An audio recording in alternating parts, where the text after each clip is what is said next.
Oke, jadi ini adalah Infinix Note 40, HP 2 jutaan yang lebih tepatnya itu 2799 harga normalnya, tapi harga flash sale-nya bakalan jadi 2499 yang kalau misalkan editor saya tepat waktu, ini bakalan tayang tanggal 21 ketika dia launching. Kalau kita bandingkan dengan Infinix Note 30 sebelumnya, ya harganya lebih mahal ini sih ya, selisihnya itu sekitar 300.000. Tapi dengan harga 300.000 selisihnya apa aja yang kita dapat dan apa aja yang di-upgrade. Dan boxnya seperti biasa Infinix niat banget kalau misalkan ngasih box kepada media ataupun KOL, dan di dalam paket pembeliannya biasa aja sih ya. Di dalam paket pembeliannya cuma ada box smartphone-nya karena dia ini bukan special edition kayak gimana gitu. Jadi kita cuma dapat X-Buds 3 WE Beats on the Go ini, jadi dapat TWS dan udah ya, boxnya pun juga nggak ada kayak gimmick aksesoris atau koleksi apa yang bisa dikoleksi gitu.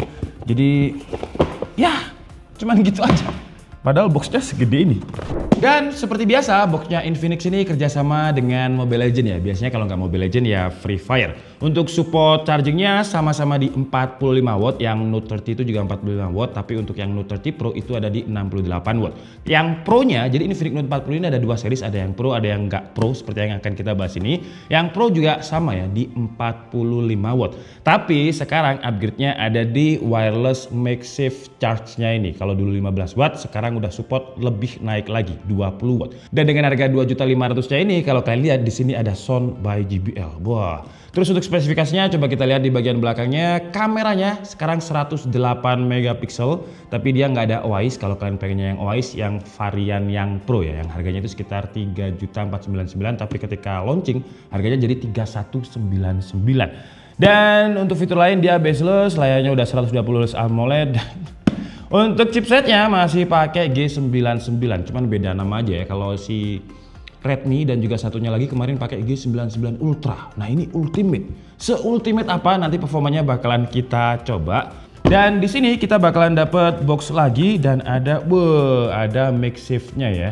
Jadi kita nggak perlu beli charger terpisah untuk ngecas dia secara wireless. Yang seharusnya ini juga supportnya 20 watts ya. Kalau untuk baterai dia tetap di 5000 mAh, tapi fitur baterainya banyak banget. Ada yang namanya Infinix Cheetah X1 yang nanti akan saya jelaskan, itu kayak semacam manajemen baterai. Terus memori RAM-nya 8GB up to 16GB, maksudnya bisa di-expand ya. Cuman selama saya nge-review HP, fitur expandable RAM itu kayak nggak penting-penting banget, nggak ngaruh ke performa. Terus untuk storage-nya 256GB. Kameranya depan 32 megapiksel, yang belakang 108 megapiksel, terus ada lensa bonus atau gimmick 2 megapiksel plus AI cam ya, itu 2 megapiksel juga lah. Untuk mag charge-nya dia solid dan lumayan tipis ya. Di sini ada indikator baterainya, tapi di box-nya ini nggak ada keterangan kapasitasnya. Oh ini, kapasitasnya itu cuma 3020 mAh. Jadi ya ngecas satu kali kayaknya nggak cukup. Dan langsung aja kita coba lihat di dalam paket pembeliannya ini dapat apa aja. Boxnya sama seperti Infinix. Jadi selling point-nya tadi udah kita jelasin. Terus kita lihat, stikernya malah di sini ya, bukan di daerah box yang gede tadi. Terus kita juga dapat welcome card kayak gini. Terus masih dapat tempered glass. Ini bukan screen guard ya, tapi tempered glass. Jadi dia lebih tebel, lengkap banget. Terus kita juga dapat mobile cleaning ini untuk bersihin layarnya sebelum dipasang tempered glass. Gila ya, lengkap banget.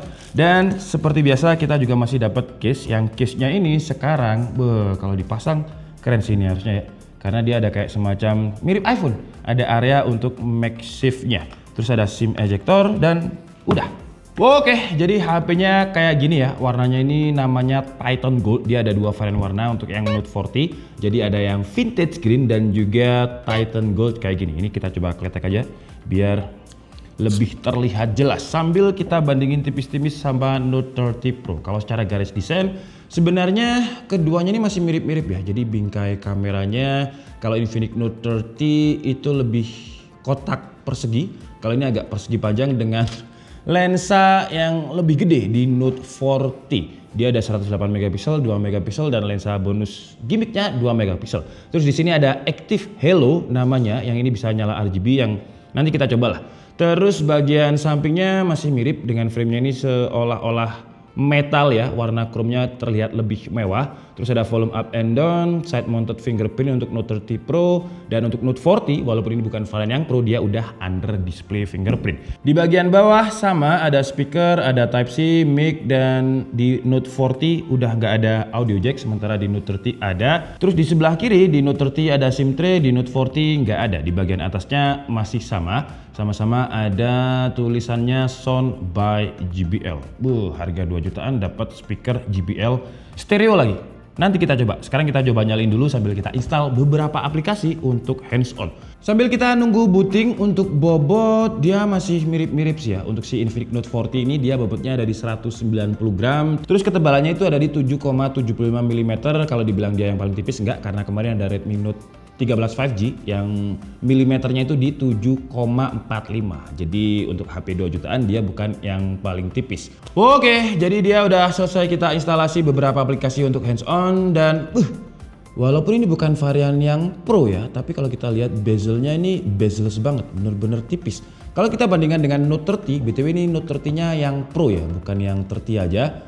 Wah, kita bandingin dengan yang Note 30 Pro aja, bezelnya lebih tipis yang Note 40 ya. Tipis banget. Kayaknya kalau kita bandingkan dengan Samsung A55 juga. Coba sebentar ya. Nah, ini Samsung Galaxy A55-nya yang mid range, tapi ini mid range-nya Samsung yang harganya lebih mahal lah ketimbang tapi feel-nya beda sih. Feel-nya A55 memang lebih kerasa flagship killernya ya. Tapi kalau kita ngomongin bezel depannya, kalau kita lihat Samsung Galaxy A55, wah gila, masih tipisan punyanya Infinix Note 40 loh. Dan dia udah nggak terlalu curve sekarang, jadi lebih flat kalau dibandingkan yang Note 30. Kalau Note 30 ini ada kayak semacam lekukannya walaupun tipis ya. Jadi kesan HP-nya itu kayak lebih memanjang sekarang dan lebih mewah karena keflatannya ini. Wah, coba kalian lihat. Sekarang kita cobain dulu untuk Active Halo Lighting yang di Note 30 series itu nggak ada. Jadi ini desain baru dari Infinix ya. Ini gimmick apa lagi? Coba kita lihat. Jadi kalau kita masuk ke setting, kita tinggal cari di Active Halo Lighting ini. Dia bisa beberapa menu ya, bisa notifikasi, charging, games, dan juga musik. Sambil kita coba mungkin sama si casingnya ini ya. Kalau misalkan kita pakai wireless chargingnya, notifikasi Active Halo-nya bakalan kayak gimana? 1, 2, 3. Wah. Woi, nyalanya warna oranye gitu ya kalau ngecas ya. Tapi kita coba lihat kalau misalkan kita pakai warna lain, warna hijau misalkan ya, warna hijau yang statik kayak gini.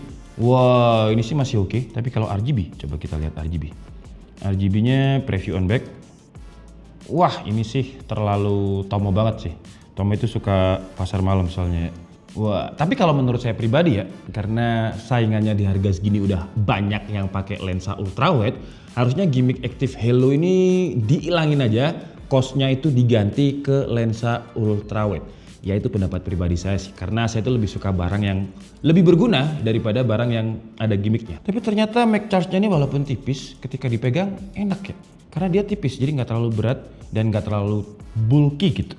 Sayangnya untuk haptic feedbacknya ya, tapi harganya 2 juta ya. Saya mau komplain tapi mengingat harganya cuma 2,5 juta, gak jadi komplain deh. Karena untuk haptic feedbacknya masih kerasa banget kalau dia HP-HP yang ya entry level. Sekarang saya pengen tahu kalau misalkan kita putar YouTube, karena resolusinya dia kan Full HD ya. Kalau di YouTube, upscalingnya itu bisa sampai 1440p atau 2K. Sekarang kita coba lihat untuk layar OLED-nya ini kayak gimana.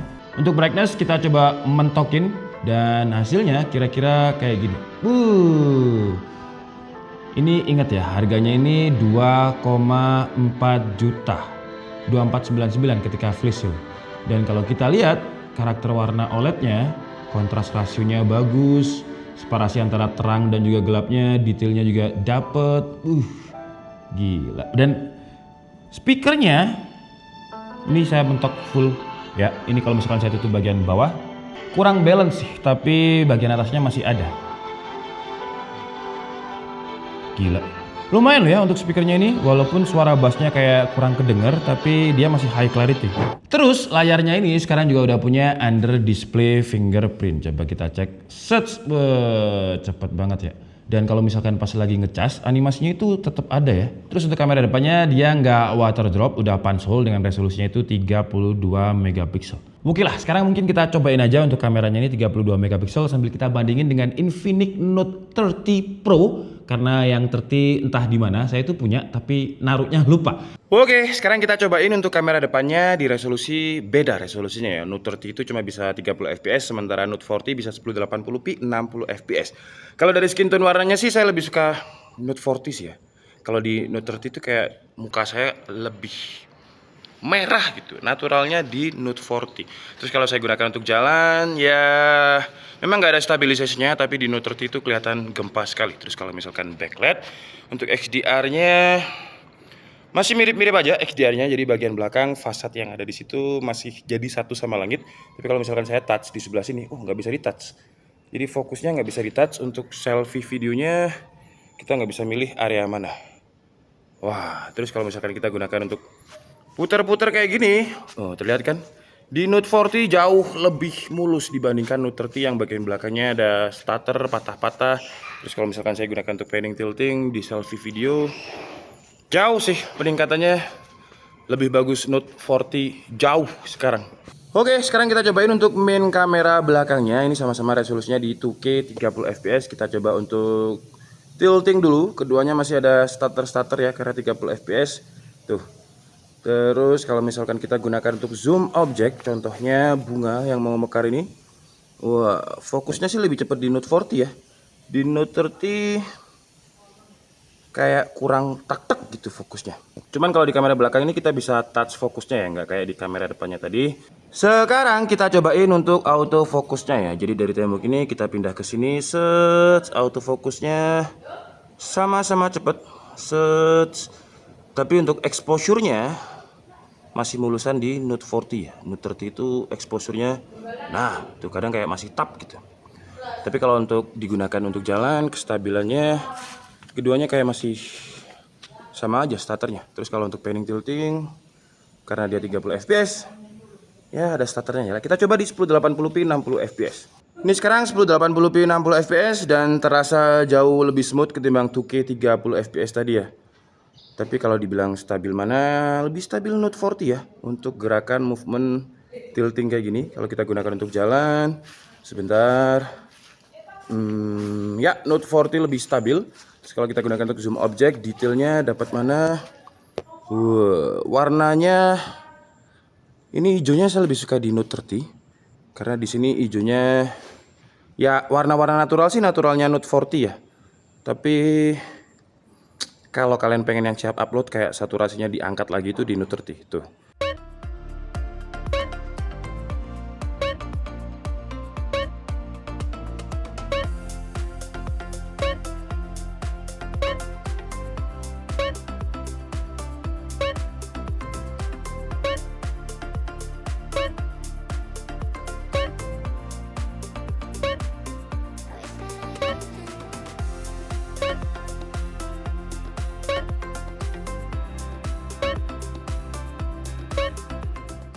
Lanjut, kita bahas masalah performanya. Seultimate apa sebenarnya G99 ini, dan hasilnya di Antutu kalau kita bandingin dengan G99, G99 Ultra, ya skornya itu sebenarnya ya mirip-mirip aja ya. Dengan skornya itu sekitar 429.000 poin kalau kita nggak pakai kipas. Kalau misalkan pakai kipas ya naik tapi tipis saja dengan 436.000 poin. Yang kalau kita bandingkan dengan G99 yang biasa aja, ya hampir sama, 400 ribuan juga. Terus untuk CPU throttle, karena ini base-nya G99 dan Infinix itu pawang MediaTek, tapi bukan cuma pawang MediaTek aja ya, pawang MediaTek G99. Jadi kayaknya mereka tuningannya udah hafal deh dengan ketika kita tes CPU throttle itu 30 menit aman aja, nggak ada throttle sama sekali. Terus di Geekbench 6 dia dapat performa single core itu 725, multicore-nya 1967. Mirip juga sama G99 yang basic. Lanjut kita cobain di Wildlife Stress Test dan dia lolos juga di loop 20 kali dengan stability skornya itu hampir sempurna ya, 99,6%, hampir 100%. Di Wildlife Extreme Stress Test juga 99% juga. Jadi kalau untuk benchmark sintetis sih aman. Tapi gimana kalau kita gunakan dia gaming G99 Ultimate? Se-ultimate apa? Mirip juga. Dengan Mobile Legends dia kebuka settingannya itu di ultra, frame rate-nya super, dan average FPS dia bisa dapat 60-an. Drop FPS-nya itu masih di angka aman lah, di 58 FPS. Terus lanjut kita coba di PUBG M, dan PUBG M ini kalau misalkan kalian pengen main dengan gyro bisa juga karena dia udah support sama hardware gyro. Dan settingannya dia kebukanya itu di smooth ultra. Jadi untuk average FPS ya dia dapatnya itu di kisaran 40-an FPS. Drop-dropnya sih di 36 FPS, turun 4 FPS saja, jadi masih aman. Lanjut ke game CODM dengan grafiknya low, frame rate-nya ada di high, average FPS dia dapat di 59, ya maksimumnya 60-an. Dropnya bisa di 51 FPS, masih aman juga. Jadi kita coba di game Genshin Impact sekarang dengan grafiknya lowest, resolusinya full HD, 60 FPS-nya aktif. Dia dapat average FPS-nya itu di 42,7. Drop-dropnya itu kadang bisa sampai di 27-an FPS dan dropnya sih ya nggak sering sih, sekitar 2-3 kali ketika saya gunain main di atas setengah jam. Lanjut untuk suhu temperaturnya, ketika saya coba untuk main game Genshin Impact selama sekitar setengah jam lebih, suhunya masih relatif aman ya. Ya standarnya G99, tapi dengan suhu tertingginya itu di bagian depan di 37-an derajat Celcius, bagian belakangnya itu 35-an derajat Celcius. Terus saya coba untuk record video 1080p sekitar 30 menit. Sekarang suhunya naik, di depan itu 41,6 derajat Celcius, bagian belakangnya 39 derajat Celcius. Lanjut kita bahas soal baterai, dan menurut saya baterainya ini untuk kelas harga 2,4 juta, fiturnya terlalu banyak untuk baterai. Selain dia wireless charging, reverse wireless charging, ada banyak banget charge proteksinya. Jadi ada chip yang ditanamkan Infinix di Infinix Note 40 ini yang namanya adalah Cheetah X1. Ini untuk manajemen baterai. Yang di dalamnya itu ada bypass charging, ada AI charging protection. Bypass charging ini gunanya kalian udah pada tahu lah untuk yang gamers. Jadi ketika kita main game, kita ngecas dan bypass chargingnya ini kita nyalakan, si chargernya itu bakalan bypass si baterainya, bakalan langsung ke motherboard yang bikin baterainya ini nggak cepet panas. Kalau baterainya nggak cepet panas, ya performanya jadi nggak throttle dan baterainya bakalan jauh lebih awet. Selain itu juga ada AI Charging Protection yang dimana ini dia bakalan membaca habit kita ketika ngecas, jadi disesuaikan dengan habit kita, dan ada charging speed juga. Kalian mau yang low temperatur atau yang smart charge? Kalau yang low temperatur ini ya fungsinya ketika kita cas baterainya itu nggak anget. Tapi ini kok anget ya?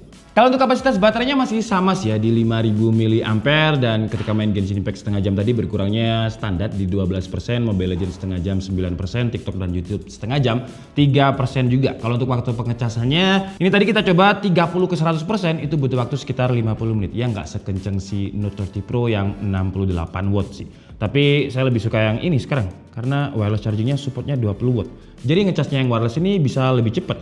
Dan ini kayaknya ya seperti biasa kalau misalkan kita nggak di home screen ya, wah muncul nih. Ini Dynamic Island-nya versi si Infinix yang animasinya lebih oke sih sekarang. Ada keterangannya wireless charge juga, jadi dia tahu kalau ini ngecasnya wireless bukan pakai kabel. Oke lah, jadi mungkin cukup segitu aja cerita saya untuk si Infinix Note 40 ini ya. Kalau saya lihat di websitenya Infinix sih perbedaannya dengan yang 40 Pro, untuk kameranya itu udah punya OIS. Sama-sama 108 megapiksel tapi punya OIS. Harganya itu sekitar 3.199 ketika flash sale. Jadi harganya itu selisih sekitar 600.000. Kalau kita lihat bagian depannya, kita sandingkan dengan yang Samsung aja A55, dia masih lebih tipis. Dengan Note 30 Pro juga lebih tipis. Ini mana Samsung? Nah ini Samsungnya nih. Tuh, masih tipis Infinix Note 40. Jadi dari segi desain, saya suka banget untuk Infinix Note 40 ini di kelas harganya. Tapi ya saran saya buat Infinix tadi ya, mending active halo-nya ini hilang, diganti dengan lensa ultrawide. Karena pasti banyak yang butuh lah ya ultrawide dibandingkan active halo-nya ini. Saya nggak tahu berapa cost-nya untuk bikin lensa ultrawide. Tapi kalau ini nggak ada terus diganti lensa ultrawide, mungkin cukup lah harusnya ya 8 megapiksel oke lah. Terus sekarang Infinix udah berani ngejanjiin operating system ya. Operating systemnya itu sekarang udah pakai Android 14, out of the box-nya bukan 13, dan dijanjiin update selama 2 tahun. Karena biasanya beli HP Infinix itu kan kayak gacha, nggak ada janji gitu berapa tahun untuk operating systemnya di-upgrade. Tapi untuk yang 40 series ini udah ada selama 2 tahun. Ya 2 tahun udah oke lah daripada nggak ada. Terus dibandingkan dengan Note 30, sekarang bagian depannya ini udah terproteksi sama Corning Gorilla Glass. Jadi dengan selisih sekitar 300.000 dengan Note 30 ke Note 40, ya dia memang sekarang harganya naik dikit. Tapi dikitnya 300.000 ini menurut saya sih worth it aja sih ya. Karena kalau dari depan gila cakep banget. Oke lah, jadi mungkin cukup segitu aja video dari Infinix Note 40 ini. Kalau misalkan kalian punya pertanyaan, tulis aja di kolom komentar. Mungkin nanti saya bikinin reelsnya, atau kalau misalkan pertanyaan itu memang butuh jawaban panjang, akan saya bikin videonya sendiri. Intinya untuk harga 2,499 ya termasuk masih menjadi yang salah satu terbaik sih ya untuk kelas 2 jutaan. Kayaknya brand ini pada ngeluarin HP sebelum lebaran semua untuk menyikat THR kita sih ya. Dan kalau 2 juta THR-nya cair, ini juga masih oke sih. Saya Nick Sabili and see you on the next video. Tapi THR-mu gak cair dong. Wah.